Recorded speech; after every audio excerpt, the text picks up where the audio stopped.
Okay student, तो electrostatic के continuation में अभी तक हमने जो टॉपिक देखा है, जो स्टार्ट किया था हमने इलेक्ट्रिसिटी से गुलाम्स होते हुए, फिर हम जो यहाँ तक आए हुए हैं इलेक्ट्रोस्टैटिक के पार्ट में। तो इलेक्ट्रोस्टैटिक के नेक्स्ट पार्ट में इसी का टॉपिक हमको समझना है area vector. Area vector important भी इसी के लिए है क्योंकि एरिया वेक्टर को समझने के बाद हमें इलेक्ट्रिक फ्लक्स के ऊपर आना है और इलेक्ट्रिक फ्लक्स को समझने के बाद हमें गॉस थ्योरम पे आना है। तो इन सब का आपस में एक रिलेशन बनेगा कि एरिया वेक्टर से हम इलेक्ट्रिक फ्लक्स पे जाएंगे और इलेक्ट्रिक फ्लक्स से हम गॉस लॉ पे जाएंगे। जो गॉस ने एक थ्योरम स्टैब्लिश किया था जिसके अकॉर्डिंग हम इलेक्ट्रिक फ्लक्स की बात करते हैं, चार्ज इनक्लोज की बात करते हैं, तो उसका रिलेशन इलेक्ट्रिक फ्लक्स से होता है और इलेक्ट्रिक फ्लक्स में एरिया वेक्टर इंपॉर्टेंट होता है। ठीक है, तो इस एरिया वेक्टर को हम समझने जा रहे हैं कि एरिया वेक्टर क्या होता है। देखिए, जो एरिया वेक्टर किसी भी एरिया की अगर हम बात करें, ठीक है, देखिए अगर इसका स्टेटमेंट हमको डालना है तो area of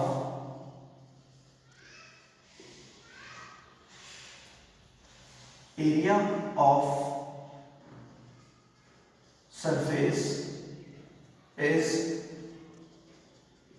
a vector quantity which has magnitude and direction. तो एरिया ऑफ सरफेस, देखो वेक्टर की बात कर रहे हैं, एरिया वेक्टर की बात कर रहे हैं, किसी भी एरिया का वेक्टर कैसे बताएंगे हम। तो area of surface is vector, ये इंपॉर्टेंट कॉन्सेप्ट आ गया। एरिया ऑफ सरफेस मतलब कोई भी आप सरफेस लोगे उसका एरिया जो होता है, एरिया ऑफ सरफेस वही वेक्टर रिप्रेजेंटेशन होता है। अब यहाँ पर जो सरफेस होगा वो किस टाइप का होना चाहिए, तो सरफेस को हम रिप्रेजेंट करते हैं प्लेन फॉर्म में और कर्व फॉर्म में। इसका मतलब हमारे पास प्लेन सरफेस हो सकता है और कर्व मतलब स्क्वायर बॉडी हो सकती है। तो एरिया वेक्टर यहाँ पे कैसा, दैट इज व्हाट एरिया, ये इसका एरिया होगा, मैंने बोल दिया ds एरिया। तो पर्टिकुलर एरिया से इसका रिप्रेजेंटेशन हम एक वेक्टर से करते हैं, दैट इज एरिया वेक्टर। वैसे सेम अगर इसका एरिया भी हमने बोल दिया ds है तो इसका रिप्रेजेंट भी ds वेक्टर से होगा। So that is what area of surface is represented by या is a vector। तो किसी भी सरफेस का, देखिए सपोज करो आपके पास एक प्लेन सरफेस है, दैट इज प्लेन सरफेस। इस प्लेन सरफेस का मैंने बता दिया ये एरिया वेक्टर, क्योंकि इसका सरफेस एरिया है, ठीक है, एरिया ऑफ सरफेस, और वही एरिया ऑफ सरफेस का वेक्टर हो जाएगा। तो that is what area vector. तो हर एक प्लेन सरफेस का, हर एक प्लेन सरफेस का, जैसे मैंने आपको बताया ये प्लेन सरफेस है तो ये उसका एरिया वेक्टर हो गया। ठीक है, एक डायरेक्शन दे रहा है उसको एरिया को, इसके लिए वेक्टर क्वांटिटी, क्योंकि मैग्नीट्यूड तो है एरिया का जिसको मीटर स्क्वायर में हम मेजर करते हैं, साथ में उसके साथ एक डायरेक्शन भी दे रहा है, इसके लिए वो वेक्टर क्वांटिटी होगा। तो किसी भी सरफेस का, एरिया ऑफ सरफेस का एक वेक्टर होता है, area of surface is a vector, that is vector quantity which has magnitude, उसका कैलकुलेशन जो करेंगे उसका मैग्नीट्यूड देगा एंड डायरेक्शन देगा। ठीक है, ये हो गया एरिया वेक्टर की बात। ठीक, तो इसको हम कैसे रिप्रेजेंट करेंगे, हम इसको ds से रिप्रेजेंट करते हैं, that is area vector. Area vector के साथ ही हम समझते हैं, अब आपको थोड़ा समझ में आया होगा कि एरिया वेक्टर किस तरीके से हो सकता है, प्लेन और कर्व सरफेस को लेके हम फाइंड करते हैं। ठीक है, तो एरिया वेक्टर के बाद हम बात करते हैं इलेक्ट्रिक फ्लक्स की।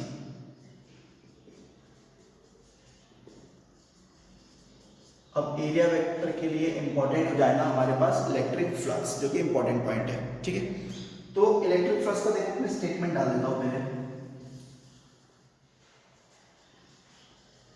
Electric flux of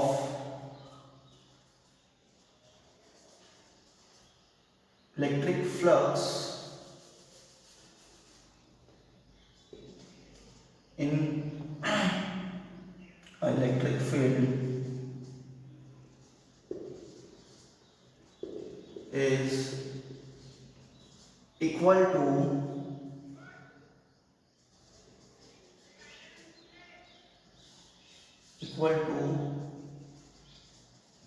product of electric force lines or sorry area vector, ठीक है। तो electric flux in a electric field is equal to product of electric force lines and area vector. Electric force lines मतलब intensity E and area vector ds। इसका मतलब flux को denote करते हैं phi से, तो flux is equal to E dot ds, that is dot product of electric force lines and area vector. इसको एक तरीके से और डिफाइन कर सकते हैं हम, जैसे हमने भी लिखा है फाई E डॉट ds। इसको हम एक तरीके से और डिफाइन कर सकते हैं, the electric flux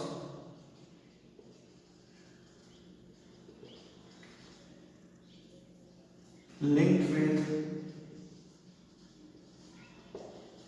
with a surface,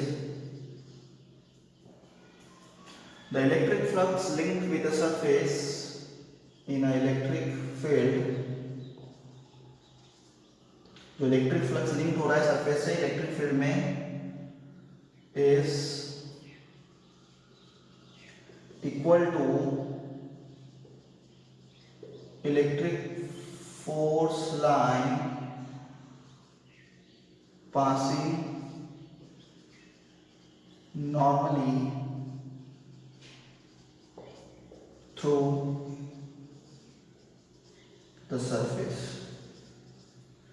The electric flux linked with the surface, जो इलेक्ट्रिक फ्लक्स है जो सरफेस से लिंक हुआ है इन इलेक्ट्रिक फील्ड में, is equal to electric force lines. Electric force line मतलब E passing normally through the surface. इस स्टेटमेंट को हम समझने की कोशिश करते हैं जो हमने अभी लिखा हुआ है, ठीक है। इस चीज को समझने की कोशिश करते हैं। देखिए अब एरिया वेक्टर को तब 20 के अंदर हम समझेंगे। अब देखिए इस चीज को समझिए अच्छे से। क्या हो रहा है कि सपोज करो आपने एक प्लेन सरफेस लिया हुआ है, ठीक है। इसका एरिया है ds, इसका एरिया वेक्टर है ds, एरिया वेक्टर, ठीक है। हमने क्या किया, हमने यहां पर इलेक्ट्रिक फील्ड जनरेट किया और इलेक्ट्रिक लाइंस को इसमें से पास करवाया। That is what the intensity force lines आपको पता है, मैंने पढ़ चुका है इसके पहले। तो ये intensity of electric field, electric force lines perpendicular normally किसी सरफेस से पास हो रही है, मतलब लिंक हो रही है। तो हमने यहाँ पे इलेक्ट्रिक फील्ड जनरेट किया था जो लाइंस पास हो रही है इस तरीके से, पूरी लाइंस पास हो रही है, ठीक है, यूनिफॉर्म इलेक्ट्रिक फील्ड। लेकिन यहाँ पे क्वेश्चन आता है कि हमें फ्लक्स की बात करना है, तो जो लाइंस इस पर्टिकुलर प्लेन सरफेस से पास आउट हो रही है that is flux line, that is not flux lines. Only the lines which are passing normally through the plane surface area, that is flux lines. That's why the electric flux link with the surface in electric field, that is electric field, is equal to electric force lines passing normally through the surface. So phi is equal to E dot ds. That is what? The electric flux lines passing through the surface, phi is equal to E dot ds, क्योंकि flux that is related to intensity of electric force lines passing from the surface, E dot ds, that is flux। अब देखिए यहाँ पर importance क्या हो रहा है, अगर हमने इस सरफेस को कुछ इस तरीके से रख दिया, तो जैसे ये सरफेस मूव होगा वैसे उसका एरिया वेक्टर मूव होगा। देखिए सरफेस पहले ऐसा था प्लेन, ये उसका एरिया वेक्टर। अब मैंने सरफेस को ऐसा कर दिया तो एरिया वेक्टर भी चेंज होगा, उसका डायरेक्शन देगा उसको। फिर मैंने इलेक्ट्रिक फोर्स लाइंस पास कराई, वो तो पैरेलल परपेंडिकुलर है, परपेंडिकुलर डायरेक्शन में आ रही है। तो यहाँ पर डिपेंड करता है कि अब देखिए यहाँ पर ये फोर्स लाइंस और एरिया वेक्टर के बीच में जो एंगल था दैट इज 0, बट यहाँ पर इन दोनों के बीच में एक एंगल बनेगा दैट इज थीटा एंगल। तो यहाँ पर ds और E के बीच में एक एंगल बनेगा दैट इज थीटा एंगल, जिसको हम मेजर करते हैं cos थीटा में। ये एक इंपॉर्टेंट कॉन्सेप्ट है हमारे पास। तो जैसे हम इसका एरिया का मतलब प्लेन सरफेस को रोटेशन करेंगे, हमको यहाँ पे एंगल वेरिएशन भी मिलता है, इसको हम थीटा में मेजर करते हैं, ठीक है। चलिए अब हम इसका कॉन्सेप्ट निकाल लेते हैं। हमको पता है phi is equal to E dot ds होता है, जब वेरिएशन आएगा तब हम उसको मेजर करेंगे E ds dot cos theta, dot की जगह हमने लगा दी यहाँ पर प्रोडक्ट है cos थीटा में, ठीक है। वेक्टर फॉर्म में इसको लिखना है, तो वेक्टर फॉर्म में हो जाएगा phi flux is equal to E dot ds that is vector. अब देखिए force lines that is vector, area that is vector quantity, अभी हमने देखा, but flux is a scalar quantity, क्योंकि फ्लक्स ओनली एक अमाउंट होता है, जितनी इलेक्ट्रिक फील्ड्स आ रही है फ्लक्स अमाउंट बनते जा रहा है, क्वांटिटी बनती जा रही है, that doesn't need any of direction, सिर्फ मैग्नीट्यूड के ऊपर कॉन्सेंट्रेट होता है। देखिए इसको एग्जांपल से मैं समझाता हूँ। आपके पास एक कंटेनर है पानी का, जिसमें पानी स्टोर होने वाला है, और एक ट्यूब लाइन है आपके पास, पानी की नल है आपके पास। तो ये पानी का जो एरिया हो गया, स्फीयर बना है, जो भी सब प्लेन बना, ये उसका एरिया वेक्टर बताया यहाँ से, ये उसका एरिया वेक्टर हो गया, एरिया वेक्टर वेक्टर क्वांटिटी होता है, ठीक है। अब यहाँ से जो पानी निकल रहा है वो यहाँ पर आके जमा होते जा रहा है, जमा होते जा रहा है, जमा होते जा रहा है। तो यहाँ पर पानी की हमको क्या मिल रही है, सिर्फ क्वांटिटी मिल रही है, डायरेक्शन नहीं। तो ये क्वांटिटी को हमने बोल दिया फ्लक्स, क्योंकि एरिया वेक्टर से आ रही है और ये पर्टिकुलर डायरेक्शन में जा रही है, इसको हमने बोल दिया इंटेंसिटी, फोर्स लाइंस जो कि आ रही है, देखो फोर्स लाइंस पास हो रही है, पर्टिकुलर एरिया से पास हो रही है, एरिया वेक्टर से पास हो रही है, तो ये आके यहाँ पर जमा हो रही है, तो यहाँ पर जमा होते जा रही है, तो कोई क्वांटिटी मिल रही है, उस क्वांटिटी को हम क्या बोलते हैं, flux, that is flux, that's all of flux. इसके लिए कौन सी क्वांटिटी होता है, दैट इज स्केलर क्वांटिटी, क्योंकि डायरेक्शन की हमको रिक्वायरमेंट यहाँ पर नहीं होती, यहाँ पे हमें किसी भी डायरेक्शन की रिक्वायरमेंट नहीं होगी, so that is what scalar quantity, ठीक है। ये एक हमारा कॉन्सेप्ट क्लियर हो गया। अब देखिए इसको थोड़ा सा आगे बढ़ाते हैं हम।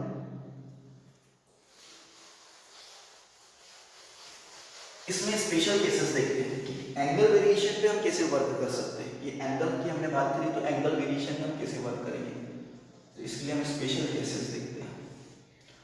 अगर theta is equal to 0 degree है तो फ्लक्स मैक्सिमम होगा कि मिनिमम होगा, तो देखिए थीटा इज इक्वल टू 0 है तो cos 0 कितना होता है, cos 0 होता है यहाँ पर 1, ठीक है। cos 0 यहाँ पे 1 होता है, तो फ्लक्स होता है E ds cos थीटा 0 मतलब 1 हो जाएगा, तो यहाँ पे हमको मिलेगा E ds, that is what maximum. तो मैक्सिमम फ्लक्स कब मिल रहा है, जब प्लेन एरिया वेक्टर है इस तरीके से और नॉर्मल लाइन वहां से पास हो रही है, दैट इज फोर्स लाइन, ये आ रही है और इस एरिया वेक्टर के साथ 0 एंगल बना रही है, तो मैक्सिमम फ्लक्स पास होगा इस कंडीशन में। सेकेंड कंडीशन, अगर हमने थीटा को 90 डिग्री कर दिया, इसका मतलब ये प्लेन सरफेस को हमने अब परपेंडिकुलर ना रख के इस तरीके से 90 डिग्री कर दिया, तो फोर्स लाइन तो ऐसी आएगी, तो अब वो एरिया वेक्टर के ऊपर से नीचे से निकल जा रही है, इसके अंदर से जा रही है क्या, नहीं, देखो यहाँ पर, तो cos 90 कितना होता है, तो cos 90 होता है 0, तो अब phi is equal to E ds cos theta मतलब cos 90 कितना होगा 0, तो फ्लक्स कितना हो जाएगा 0। तो इस कंडीशन में कुछ भी नहीं मिलेगा, मतलब मैक्सिमम फ्लक्स तो मिलेगा जब प्लेन शीट फोर्स लाइंस के परपेंडिकुलर है, तब आपको मैक्सिमम फ्लक्स मिलेगा, और अगर प्लेन शीट या सरफेस पैरेलल में आ जाए, सरफेस इलेक्ट्रिक फोर्स लाइंस के पैरेलल में आ जाए, तो फ्लक्स यहाँ पर 0 हो जाता है, और अगर ये प्लेन सरफेस फोर्स लाइंस के परपेंडिकुलर आ जाए, परपेंडिकुलर पे आ जाए, तो उस कंडीशन में फ्लक्स मैक्सिमम मिलता है, क्योंकि देखो एरिया वेक्टर तो यहीं पर रहेगा, ये पोजीशन इसके साथ ही चेंज करेगा, तो जब फोर्स लाइन पैरेलल आ रही है तो एरिया वेक्टर के साथ 0 एंगल बना रही है, और जब फोर्स लाइन जब परपेंडिकुलर आ रही है तो एरिया वेक्टर के साथ 0 एंगल बना रही है, और जब फोर्स लाइंस पैरेलल आएंगी सरफेस के तो इसके साथ 90 डिग्री बनेगी, बस यही कॉन्सेप्ट होता है। चलिए इसकी यूनिट की भी हम बात कर लेते हैं, इसकी यूनिट के बारे में समझ लेते हैं, इसकी यूनिट क्या होती है समझने के बाद। अब देखिए इसकी यूनिट क्या होगी, हमको पता है that is what flux is equal to E ds, intensity को काय में करते हैं हम न्यूटन पर कूलम, और area that is what metre square, तो न्यूटन मीटर स्क्वायर पर कूलम, इसकी SI unit newton metre square पर कूलम। साथ में इसका हम समझ लेते हैं यहाँ से डायमेंशंस क्या होंगे, तो यहाँ पे हम इसका डायमेंशनल फॉर्मूला निकाल लेते हैं। तो इंटेंसिटी ऑफ इलेक्ट्रिक फील्ड का डायमेंशन फॉर्मूला आपको पता है, ml t-3 a-1 होता है। एरिया का आपको पता है L² होता है। तो डायमेंशनल फॉर्मूला बन जाएगा m 2 और 1 3 L-3 a-1, that is dimensional formula. ठीक है, ये पार्ट हमारा इलेक्ट्रिक फ्लक्स का कंप्लीट हुआ। अब इसी के साथ कंटिन्यूएशन में हम समझते हैं, एरिया वेक्टर हमने समझ लिया, इलेक्ट्रिक फ्लक्स हमने समझ लिया। अब इनको मिला के हम समझेंगे गॉस थ्योरम। तो गॉस थ्योरम क्या होती है, इसको हम कैसे वर्क करवाएंगे, इसी के कंटिन्यूएशन में हम देखते हैं। कंटिन्यूएशन में हम गॉस थ्योरम की बात करते हैं। मैंने गॉस स्टेटमेंट डाली है। Gauss, Carl Friedrich Gauss, Gauss का पूरा नाम कार्ल फ्रेडरिच गॉस है। गॉस ने 17-18 सेंचुरी में, 17-18 सेंचुरी में एक स्टेटमेंट दिया था। उसका स्टेटमेंट का जो कॉन्सेप्ट था वो रिलेटेड था कि इलेक्ट्रिक फ्लक्स, जिसको हम फाई से बात करते हैं, इलेक्ट्रिक फ्लक्स और चार्ज, इसमें क्या रिलेशन होता है, बस ये कॉन्सेप्ट था। अगर फ्लक्स आपको फाइंड करना है, जैसे हम बोलते हैं इलेक्ट्रिक फोर्स लाइंस किसी सरफेस एरिया से पास हो रही है, तो हमको यहाँ पे फ्लक्स मिल रहा है। तो ये फोर्स लाइन कहाँ से आ रही है, फोर्स लाइंस चार्ज के कारण आ रही है। चार्ज के कारण ही इलेक्ट्रिक फील्ड बन रही है, और इलेक्ट्रिक फील्ड के किसी एरिया से, जो हम ये एरिया ले रहे हैं, इस एरिया से जो फोर्स लाइंस पास हो रही है, इसी को हम फ्लक्स बोल रहे हैं। तो इस फ्लक्स का रिलेशन किससे होगा, इस चार्ज से होगा। अगर चार्ज जो है जीरो हो जाए तो कोई फोर्स लाइन बनेगी नहीं, कोई फोर्स लाइन बनेगी नहीं तो कोई एरिया से पास नहीं होंगी, तो यहाँ पे फ्लक्स भी कितना हो जाएगा, जीरो। ये भी स्पेशल केस की कंडीशन होती है कि चार्ज इनक्लोज अगर जीरो है तो फ्लक्स भी जीरो हो जाएगा। ये कॉन्सेप्ट हो गया हमारे पास। ठीक है, चलिए, तो इसी चीज को एक्सप्लेन किया था गॉस ने अपने थ्योरम में कि कोई चार्ज इनक्लोज है सरफेस से, वो चार्ज में और उससे जो फ्लक्स लाइंस निकल रही है, उस फ्लक्स में क्या रिलेशन होता है। स्टेटमेंट देखिए, according to Gauss theorem state that the net electric flux through a close surface, एक क्लोज सरफेस लिया, उससे net electric flux is 1/ε0 time, 1/ε0 times, ε0 क्या होता है यहाँ पे, permittivity of free space. Gauss statement में देख चुके हो, सॉरी कूलम्ब्स लॉ में, ε0 is permittivity of free space. तो 1/ε0 times the net charge enclosed by the closed surface. इसका मतलब गॉस ने स्टेटमेंट बोला था कि phi is equal to 1/ε0 charge. That is Gauss statement. The net flux through the closed surface is 1/ε0 times the net charge enclosed by closed surface. That is net charge enclosed by closed surface, 1/ε0 Q. ठीक है, ये Gauss का statement हो गया। देखिए, अब इसके statement को हम क्लियर करते हैं। तो गॉस ने कहा था कि क्लोज सरफेस है जिसके एक सेंटर पॉइंट पे, ओ पॉइंट पे क्यू चार्ज रखा हुआ है। ठीक है, चलो ये क्लियर हो गया। इस स्फीयर, एक स्फीयर बॉडी बना दी हमने जो कि इलेक्ट्रिक फील्ड को बताएगी। यहाँ तक इलेक्ट्रिक फील्ड है, इसकी रेडियस हमने बोल दी r। यहाँ से कोई एलिमेंट एरिया हमने ले लिया, that is what, element area ds। एक एलिमेंट एरिया में छोटा एरिया लिया हुआ, यहाँ से एलिमेंट एरिया से लाइंस पास हो रही है, इलेक्ट्रिक फोर्स लाइंस। तो यहाँ पे फ्लक्स कितना हो जाएगा, flux E dot, vector form में लिखेंगे तो E डॉट ds, क्योंकि यहाँ पे एलिमेंट एरिया ds लिया हुआ तो एरिया वेक्टर भी ds हो जाएगा उसका, E डॉट ds। यहाँ पर हमने बोल दिया P पॉइंट है, दैट इज P पॉइंट। ठीक है, ये डिस्टेंस भी r ही होगा। ठीक है, r होगा। अब गॉस स्टेटमेंट के अकॉर्डिंग अगर हमने इंटेंसिटी ऑफ इलेक्ट्रिक फील्ड निकाली, इंटेंसिटी ऑफ इलेक्ट्रिक फील्ड, इसका एक्सप्लेनेशन आपको डालना पड़ेगा कि एक सरफेस से इलेक्ट्रिक फील्ड बना रहा है, क्यू चार्ज को पॉइंट पर रखा हुआ है, रेडियस r है स्फीयर की, P पॉइंट है r डिस्टेंस पे, और यहाँ से एलिमेंट एरिया ds है, इलेक्ट्रिक फोर्स लाइंस पास हो रही। तो intensity of electric field E, एक पॉइंट P, तो r डिस्टेंस पे जो P पॉइंट है वहां पे इंटेंसिटी कितनी होगी, तो हमने यहाँ पे इंटेंसिटी के कॉन्सेप्ट से यहाँ पे बताया इसकी इंटेंसिटी होगी 1/ε0 q upon r square Newton पर कूलम। इंटेंसिटी निकाल सकते हैं, P पॉइंट पर r डिस्टेंस पे कोई पॉइंट है, वहां पर चार्ज के कारण उसकी इंटेंसिटी कितनी होगी, तो 1/4πε0 q अपॉन r स्क्वायर हम निकाल चुके हैं। ठीक है, that is first point.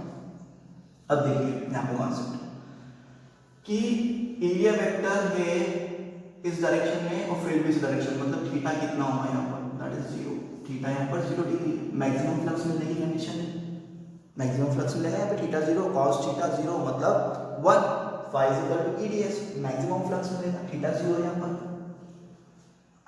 The angle between E and small element area ds is theta is equal to 0 degree। then अगर 0 है तो then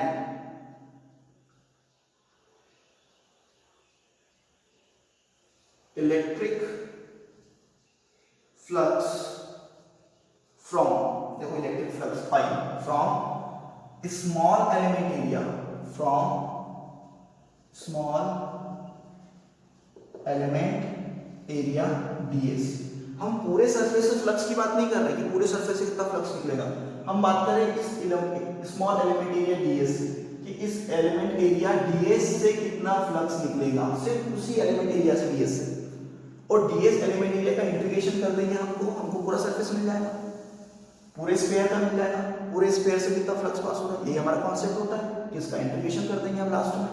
तो सबसे पहले हम निकालते हैं कि इस स्मॉल एलिमेंट एरिया से कितना फ्लक्स निकल रहा है, तो electric flux from small element area ds, इस स्मॉल एलिमेंट एरिया ds से कितना फ्लक्स निकलेगा, तो मैंने बोला यहाँ पे d5 फ्लक्स निकलेगा, E ds cos theta.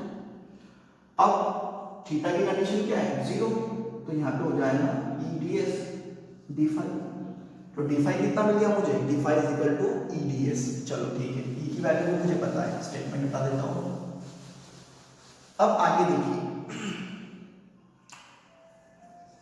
d5 is equal to E, E की वैल्यू क्या है 1/4 pi epsilon naught q upon r square और ds, ठीक है।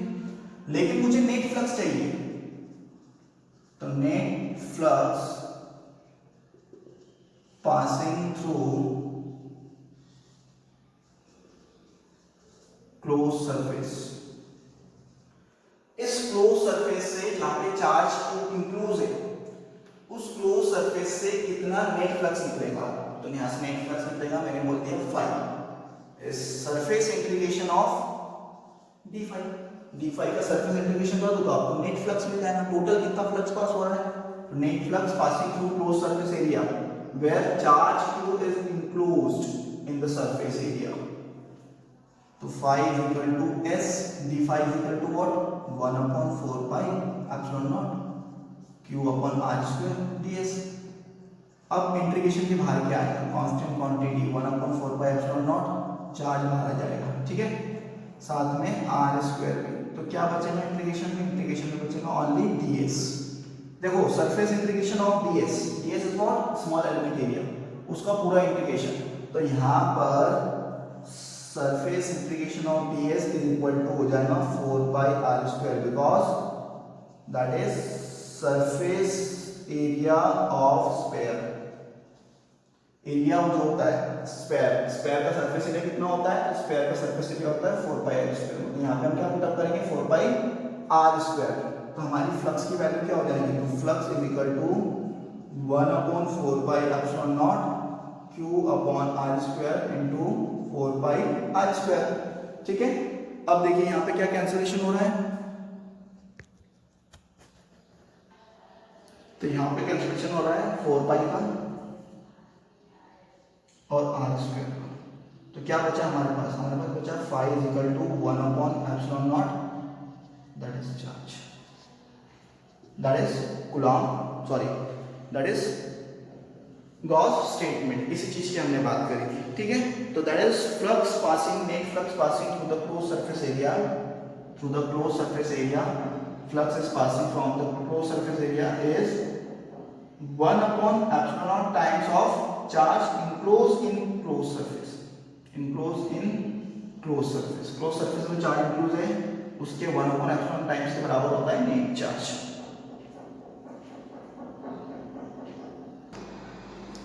अब देखिए इसमें भी कुछ स्पेशल केसेस देखते हैं, इसको मैं रफ कर देता हूँ। अब इसमें स्पेशल केसेस क्या हो सकते हैं, तो देखिए पहला केस हम देखते हैं, if all the charges are enclosed in surface area। सभी चार्ज अगर सरफेस एरिया के इनक्लोज है, मतलब यहाँ पर से क्यू नहीं है, Q1, Q2, Q3, Q4 ऐसे बहुत से चार्जेस हैं जो पूरे सरफेस चार्ज के अंदर इनक्लोज है, तो गॉस स्टेटमेंट क्या हो जाएगा? देखो गॉस स्टेटमेंट बेसिकली होता है हमारे पास 1/ε0 Q, only Q charge enclose है।